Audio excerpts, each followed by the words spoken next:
அதிமுக குறித்து பேசுவதை தவிர்த்து வரும் நிலையிலும் அதிமுக தலைவர்கள் தன்னை விமர்சிப்பதாக அண்ணாமலை குற்றம் சாட்டினார். கோவை விமான நிலையத்தில் பேட்டியளித்த அவர் இதனை கூறினார். நானும் எதற்கும் பொறுப்பில்லை, அதாக தானாக நடக்கிறது.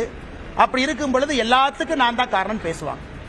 இன்னைக்கு நான் அதிமுகவை பத்தி பேசாம இருக்கேன். ஆனா அதிமுக இருக்கக்கூடிய எத்தனையோ தலைவர்கள் இன்னைக்கு என்னை திட்டிட்டு தான் இருக்காங்க. ஆனாலும் அமித்ஷாஜி அவர்கள் நான் கொடுத்த வார்த்தைக்காக கட்டுப்பட்டு நிற்கிறேன். திரும்ப எனக்கு பேசுறதுக்கு எவ்வளவு நேரம் ஆகும்? 2 நிமிஷம் போதுமே. நான் கொடுத்த வார்த்தைக்காக அமைதியாக இருக்கிறேன்.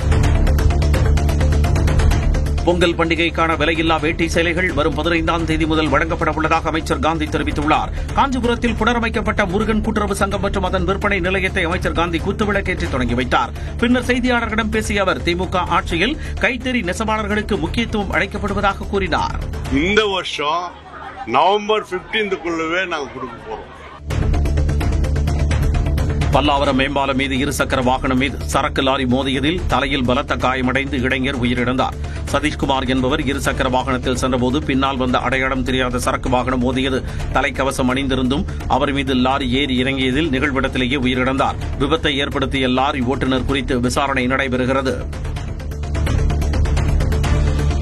மயிலாடுதுறையில் கொலை வழக்கில் 9 பேருக்கு ஆயுள் தண்டனை விதித்து தீர்ப்பளிக்கப்பட்டுள்ளது. 2022ஆம் ஆண்டில் வன்னியர் சங்க பிரமுகராக இருந்த கண்ணன் என்பவர் கொடூரமாக வெட்டி கொலை செய்யப்பட்ட வழக்கில் கதிரவன் உட்பட 21 பேர் கைது செய்யப்பட்டு சிறையில் அடைக்கப்பட்டனர். பின்னர் அனைவரும் ஜாமீனில் வெளிவந்த நிலையில் அவர்களில் ஒருவரான அஜித்குமார் படுகொலை செய்யப்பட்டார். இந்நிலையில் மாவட்ட நீதிமன்றத்தில் கண்ணன் கொலை வழக்கு விசாரணை முடிந்ததைத் தொடர்ந்து கதிரவன் உட்பட 9 பேர் குற்றவாளிகளாக அறிவித்து ஆயுள் தண்டனை விதித்து தீர்ப்பளிக்கப்பட்டது. 12 பேர் விடுதலை செய்யப்பட்டனர். சேலம் மாவட்டம் வாழப்பாடி அருகே வசிஷ்ட நதியை காப்பாற்ற வலியுறுத்தி பாமக தலைவர் அன்புமணி தலைமையில் ஆர்ப்பாட்டம் நடைபெற்றது. காவிரி உபரிநீர் திட்டத்தில் வசிஷ்ட நதியை இணைக்க வேண்டும், திருமணி முத்தாற்றை இணைக்க வேண்டும் என்ற கோரிக்கை விடுக்கப்பட்டது. நகராட்சி கழிவுகளை வசிஷ்ட நதியில் கலப்பதை தடுத்து நிறுத்த வேண்டும் என்று வலியுறுத்தப்பட்டது.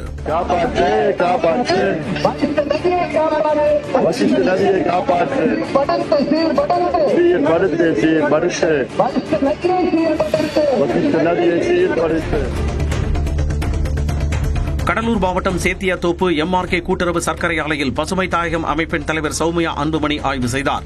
ஆலையில் திறந்த வழியில் சுமார் 7500 மெட்ரிக் டன் நெல் மூட்டைகள் அடுக்கி வைக்கப்பட்டிருந்த நிலையில் நாற்றுகள் முளைக்கும் அளவிற்கு நெல்மணிகள் வீணாகிவிட்டதாக சௌமியா குற்றம் சாட்டினார்.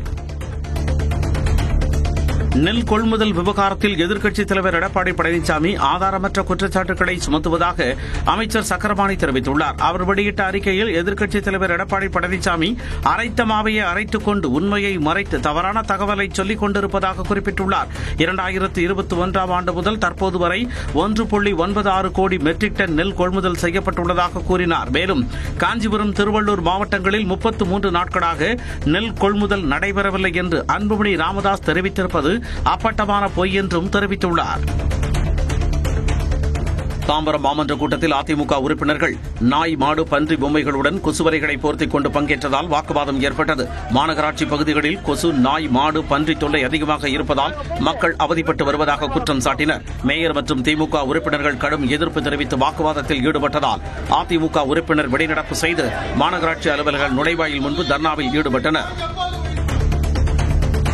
அரக்கோணம் அருகே மின்சார ரயில் எஞ்சின் மீது உள்ள மின் இணைப்பு உடைந்ததால் ரயில் சேவையில் காலதாமதம் ஏற்பட்டதால் பயணிகள் அவதியடைந்தனர். சென்னை சென்ட்ரல் நோக்கி அரக்கோணத்தில் இருந்து புறப்பட்ட ரயில் புளியமங்கலம் ரயில் நிலையம் அருகே வந்தபோது ரயிலையும் உயரழுத்த மின் கம்பியையும் இணைக்கும் கிளிப் உடைந்ததால் ரயிலுக்கு மின்சாரம் தடைபட்டு ரயில் நடுவழியில் நின்றது.